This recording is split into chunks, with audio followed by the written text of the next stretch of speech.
Hello ಕೇಳುಗರೆ, ಅಥೆನಾ the wisdom hub ಚಾನೆಲ್ಗೆ ತಮ್ಮೆಲ್ಲರಿಗೂ ಆತ್ಮೀಯವಾದ ಸ್ವಾಗತ. ಸ್ನೇಹಿತರೆ, ಜೀವನದ ಅಂತಿಮ ಗುರಿ ಏನು? ಹಣನ, ಯಶಸ್ಸ, ಖ್ಯಾತಿನ, ಅಥವಾ ನಮ್ಮನ್ನು ನಿಜವಾಗಿ ಅರ್ಥ ಮಾಡ್ಕೊಳ್ಳೋ ಒಬ್ಬ ವ್ಯಕ್ತಿಯನ್ನು ಕಂಡುಕೊಳ್ಳೋದ? ಈ ಪ್ರಶ್ನೆಗಳಿಗೆ ಉತ್ತರ ಹುಡುಕುವ ಒಂದು ಆಳವಾದ ಕಥೆ ಜಪಾನಿನ ಲೇಖಕ ಸುಗುರು ಮಿಯಾಕಿ ಬರೆದಿರೋ 3 ಡೇಸ್ ಆಫ್ ಹ್ಯಾಪಿನೆಸ್ ಅನ್ನುವಂಥ ಕಾದಂಬರಿ. ಬದುಕಿನ ಮೌಲ್ಯವನ್ನು ತುಂಬ ಸರಳವಾಗಿ ಆದರೆ ಅಷ್ಟೇ ಹೃದಯಂಗಮವಾಗಿ ಪ್ರಶ್ನಿಸುವಂಥ ಈ ಕಾದಂಬರಿಯ ಸಾರಾಂಶವನ್ನು ನೋಡೋಣ ಬನ್ನಿ. ಈ ಕಥೆ ನಾಯಕ ಕುಸುನೋಕಿ ಕೇವಲ 20 ವರ್ಷದ ಯುವಕ. ಒಂದು ಕಾಲದಲ್ಲಿ ತನ್ನಲ್ಲಿ ವಿಶೇಷ ಪ್ರತಿಭೆ ಇದೆ ಅಂತ ನಂಬಿರ್ತಾನೆ. ಭವಿಷ್ಯದಲ್ಲಿ ತಾನು ದೊಡ್ಡ ಸಾಧನೆ ಮಾಡ್ತೀನಿ, ಯಶಸ್ಸು ಮತ್ತು ಪ್ರೀತಿಯನ್ನು ಪಡ್ಕೊಳ್ತೀನಿ ಅನ್ನೋ ಕನಸಿರುತ್ತೆ. ಆದರೆ ಕಾಲಾನಂತರದಲ್ಲಿ ಜೀವನ ಅವನ ಎಲ್ಲ ಆಸೆಗಳಿಗೆ ಮಣ್ಣೆರ್ಚಿರುತ್ತೆ. ಆತ ಈಗ ಒಂದು ಸಣ್ಣ ಅಪಾರ್ಟ್ಮೆಂಟಲ್ಲಿ ಒಂಟಿಯಾಗಿ ವಾಸಿಸ್ತಾ ಇದ್ದಾನೆ.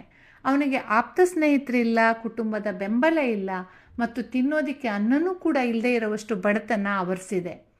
ತನ್ನ ಹಳೆಯ ಪುಸ್ತಕಗಳನ್ನು ಮಾರ್ತಾ ತಾನು ಆಗಬೇಕಾದ ವ್ಯಕ್ತಿ ಆಗದೇ ಇರೋದಕ್ಕೆ ಪಶ್ಚಾತ್ತಾಪ ಪಡ್ತಾ ತನ್ನ ದಿನಗಳನ್ನು ಕಳೀತಾ ಇರ್ತಾನೆ.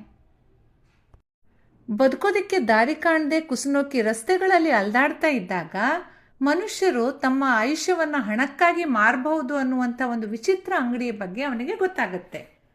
ಈ ವಿಚಿತ್ರ ಅಂಗಡಿಯಲ್ಲಿ ಪ್ರತಿಯೊಬ್ಬ ಮನುಷ್ಯರು ತನ್ನ ಆಯುಷ್ಯವನ್ನು ಹಣಕ್ಕಾಗಿ ಮಾರಬಹುದು. ಯಾವ ರೀತಿ ಆಯುಷ್ಯಕ್ಕೆ ಬೆಲೆ ಕಟ್ಟಲಾಗುತ್ತೆ ಅಂತಂದರೆ, ಒಬ್ಬ ವ್ಯಕ್ತಿಯ ಭವಿಷ್ಯದ ಸಂತೋಷ ಏನಿರ್ಬೋದು, ಯಾವ ಸಾಧನೆಗಳನ್ನು ಆತ ಮಾಡಬಲ್ಲ, ಸಮಾಜಕ್ಕೆ ಅವನು ಏನೆಲ್ಲ ಕೊಡುಗೆಯನ್ನು ನೀಡಬಲ್ಲ, ಸಮಾಜದ ಮೇಲೆ ಯಾವ ರೀತಿ ಅವನು ಪ್ರಭಾವವನ್ನು ಬೀರಬಲ್ಲ, ಇದರ ಆಧಾರದ ಮೇಲೆ ಲೆಕ್ಕ ಹಾಕಿ ಅದಕ್ಕೆ ಬದಲಾಗಿ ಹಣವನ್ನು ಕೊಡಲಾಗ್ತಾ ಇರುತ್ತೆ. ಕುತೂಹಲಗೊಂಡಂತಹ ನಮ್ಮ ಕುಸುನೋಕಿ ಕೂಡ ತನ್ನ ಜೀವನದ ಬೆಲೆಯನ್ನು ಕೇಳ್ತಾನೆ. ಆಗ ಅವನಿಗೆ ಆಘಾತ ಆಗುತ್ತೆ. ಅವನ ಸಂಪೂರ್ಣ ಉಳಿದ ಜೀವನದ ಬೆಲೆ ಕೇವಲ 3000 ಯೆನ್ ಅಂತ ನಿರ್ಧರಿಸಿ ಹೇಳ್ತಾರೆ. ಇದರರ್ಥ ಭವಿಷ್ಯದಲ್ಲಿ ಆತನ ಜೀವನದಲ್ಲಿ ಯಾವುದೇ ವಿಶೇಷ ಯಶಸ್ಸು ಅಥವಾ ಮಹತ್ವ ಇರೋದಿಲ್ಲ ಅಂತ ಆಗಿರುತ್ತೆ. ನನ್ನ ಭವಿಷ್ಯದಲ್ಲಿ ಏನೂ ಇಲ್ದಿದ್ರೆ ಬದುಕೋದಿಕ್ಕೆ ಅರ್ಥ ಏನು ಅಂತ ಯೋಚಿಸಿ ಆತ ತನ್ನ ಮುಂದಿನ 30 ವರ್ಷಗಳನ್ನು ಮಾರಿ ಕೇವಲ 3 ತಿಂಗಳುಗಳನ್ನು ಮಾತ್ರ ಉಳಿಸ್ಕೊಳ್ತಾನೆ. ಅಂಗಡಿಯ ನಿಯಮದ ಪ್ರಕಾರ ಯಾರು ತಮ್ಮ ಆಯುಷ್ಯವನ್ನು ಮಾರಿರ್ತಾರೆ, ಸಾವಿನವರೆಗೆ ಅವರು ಯಾವುದೇ ರೀತಿ ಕೆಟ್ಟ ಚಟುವಟಿಕೆಗಳಲ್ಲಿ ತೊಡಕೊಳ್ಳದೇ ಇರಲಿ ಅನ್ನೋ ಉದ್ದೇಶಕ್ಕಾಗಿ ಒಬ್ಬ ಮೇಲ್ವಿಚಾರಕರನ್ನು ನೇಮಿಸ್ತಾರೆ. ಇದೇ ಥರ ಕುಸುನೋಕಿಯನ್ನು ಮೇಲ್ವಿಚಾರಣೆ ಮಾಡೋದಕ್ಕೆ ಮಿಯಾಗಿ ಅನ್ನೋ ಒಬ್ಬ ಮೇಲ್ವಿಚಾರಕಿಯನ್ನು ಕಳಿಸ್ತಾರೆ. ಅವಳು ಕೇವಲ ಕುಸುನೋಕಿಗೆ ಮಾತ್ರ ಕಾಣಿಸ್ತಾಳೆ. ಮೊದಲು ಕುಸುನೋಕಿಗೆ ಅವಳು ಬಂದಿರೋದು ತುಂಬ ಕಿರಿಕಿರಿ ಉಂಟು ಮಾಡುತ್ತೆ.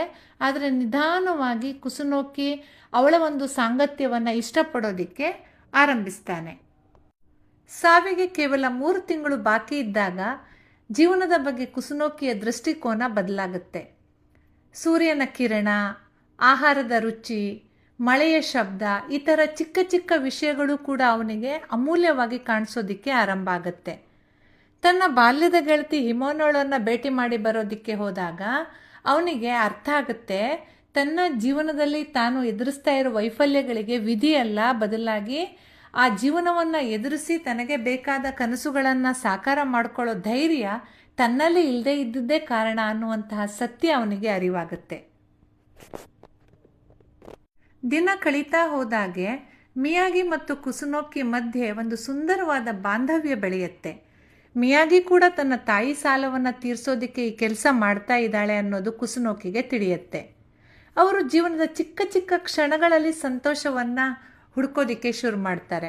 ಒಟ್ಟಿಗೆ ನಡ್ಕೊಂಡು ಹೋಗೋದು, ಊಟವನ್ನು ಹಂಚ್ಕೊಂಡು ತಿನ್ನೋದು, ಮೌನವಾಗಿ ಒಬ್ಬರ ಪಕ್ಕ ಒಬ್ಬರು ಸುಮ್ಮನೆ ಕುಳಿತುಕೊಂಡು ಸುತ್ತಲಿನ ಪರಿಸರವನ್ನು ವೀಕ್ಷಿಸೋದು, ಇಂತಹ ಚಿಕ್ಕ ಚಿಕ್ಕ ಕ್ಷಣಗಳಲ್ಲಿ ಜೀವನದ ಸಾರ್ಥಕತೆಯನ್ನು ಹುಡುಕ್ತಾರೆ. ಕುಸುನೋಕಿ ವರ್ಷಗಳ ಕಾಲ ಸಂತೋಷ ಅಂದರೆ ಅಸಾಧಾರಣವಾದ ವ್ಯಕ್ತಿಯಾಗೋದು, ಅಸಾಮಾನ್ಯವಾದ ಸಾಧನೆ ಮಾಡೋದು ಅಂತ ನಂಬಿರ್ತಾನೆ. ಆದರೆ ಸಾವಿನ ಎದುರು ನಿಂತಾಗ ಅವನಿಗೆ ಅರ್ಥ ಆಗುತ್ತೆ, ಸಾಮಾನ್ಯ ಬದುಕಿನಲ್ಲೂ ಕೂಡ ಎಷ್ಟೊಂದು ಅಮೂಲ್ಯ ಕ್ಷಣಗಳಿದೆ ಅನ್ನೋದು. ಕ್ಲೈಮ್ಯಾಕ್ಸ್ನಲ್ಲಿ ಮಿಯಾಗಿಯನ್ನು ಸಾಲದ ಸಂಕೋಲೆಯಿಂದ ಬಿಡಿಸೋದಿಕ್ಕೆ ಕುಸುನೋಕಿ ಒಂದು ಮಹತ್ವದ ನಿರ್ಧಾರ ತೆಗೆದುಕೊಳ್ತಾನೆ. ತನಗಿದ್ದ ಕೊನೆಯ 3 ತಿಂಗಳುಗಳನ್ನು ಕೂಡ ಮಾರಾಟ ಮಾಡಿ ಆ ಹಣದಿಂದ ಮಿಯಾಗಿಯ ಸಾಲವನ್ನು ತೀರಿಸ್ತಾನೆ. ಈಗ ಅವನ ಹತ್ರ ಇರೋದು ಕೇವಲ 3 ದಿನ ಮಾತ್ರ ಆಗಿರುತ್ತೆ. ಕುಸುನೋಕಿ ನಿಸ್ವಾರ್ಥ ತ್ಯಾಗವನ್ನು ಕಂಡು ಮಿಯಾಗಿ ಕೂಡ ಕರಗಿ ಹೋಗ್ತಾಳೆ. ಆಕೆ ಕೂಡ ತನ್ನ ಉಳಿದ ಜೀವನದ ವರ್ಷಗಳನ್ನು ಮಾರಿ ಕುಸುನೋಕಿಯ ಜೊತೆ ಕೇವಲ 3 ದಿನಗಳು ಮಾತ್ರ ಉಳಿಯುವಂತೆ ಮಾಡಿಕೊಳ್ತಾಳೆ. ಕೊನೆಯ ಈ 3 ದಿನಗಳಲ್ಲಿ ಅವರು ಅದ್ಧೂರಿಯಾಗಿ ಏನನ್ನೂ ಮಾಡೋದಿಲ್ಲ. ಕೇವಲ ಒಬ್ಬರ ಕೈಯನ್ನು ಮತ್ತೊಬ್ಬರು ಹಿಡ್ಕೊಂಡು ಸೂರ್ಯಾಸ್ತವನ್ನು ನೋಡ್ತಾ ಶಾಂತಿಯಿಂದ ಪ್ರೀತಿಯ ಕ್ಷಣಗಳನ್ನು ಹಂಚ್ಕೊಳ್ತಾ ಈ ಜಗತ್ತಿಗೆ ವಿದಾಯ ಹೇಳ್ತಾರೆ. ಒಮ್ಮೆ ಅರ್ಥರಹಿತವಾಗಿ ಕಂಡಿದ್ದ ಈ ಜಗತ್ತು, ಈ ಬದುಕು ಈಗ ಅವರಿಗೆ ಸುಂದರವಾದ ಕಾವ್ಯವಾಗಿ ಕಾಣಿಸುತ್ತೆ. ಜೀವನದ ಮೌಲ್ಯ ಹಣ ಅಥವಾ ಪ್ರಸಿದ್ಧಿಯಲ್ಲಿ ಇಲ್ಲ, ಬದಲಿಗೆ ನಾವು ಹಂಚಿಕೊಳ್ಳುವಂತಹ ಪ್ರೀತಿ, ನೆನಪುಗಳು ಮತ್ತು ಸಂಬಂಧದಲ್ಲಿದೆ ಅನ್ನೋ ಸತ್ಯವನ್ನು ಕುಸುನೋಕಿ ಅರ್ಥ ಮಾಡ್ಕೊಳ್ತಾನೆ. ಸಾಯುವ ಮುಂಚೆಗೆ ಅವನು ಬದುಕಿನ ಶಾಂತಿಯನ್ನು ಕಂಡುಕೊಳ್ಳುವಂಥ ಈ ಕತೆ ಅತ್ಯಂತ ಭಾವನಾತ್ಮಕವಾಗಿ ಮುಕ್ತಾಯಗೊಳ್ಳುತ್ತೆ. ಸ್ನೇಹಿತರೆ, ಕುಸುನೋಕಿ ಮತ್ತು ಮಿಯಾಗಿ ಅವರ ಈ ಕತೆ ನಮಗೆ ಒಂದು ದೊಡ್ಡ ಪಾಠ ಕಲಿಸುತ್ತೆ. ಜೀವನದ ಮೌಲ್ಯ ನಾವು ಎಷ್ಟು ವರ್ಷ ಬದುಕ್ತೀವಿ ಅನ್ನೋದ್ರ ಮೇಲೆ ಅಥವಾ ನಾವು ಎಷ್ಟು ಹಣ ಗಳಿಸ್ತೀವಿ ಅನ್ನೋದ್ರ ಮೇಲೆ ಖಂಡಿತ ಇರೋದಿಲ್ಲ. ಬದಲಿಗೆ ನಾವು ಬದುಕಿರುವಾಗ ಎಷ್ಟು ಪ್ರೀತಿಯನ್ನು ಹಂಚ್ತೀವಿ, ಎಷ್ಟು ಸುಂದರವಾದ ನೆನಪುಗಳನ್ನು ಸೃಷ್ಟಿಸ್ತೀವಿ ಅನ್ನೋದ್ರ ಮೇಲೆ ಇರುತ್ತೆ. ನಿಮಗೂ ಈ ಕಥೆ ಇಷ್ಟವಾಗಿದ್ದರೆ ವಿಡಿಯೋಗೆ ಒಂದು ಲೈಕ್ ಮಾಡಿ.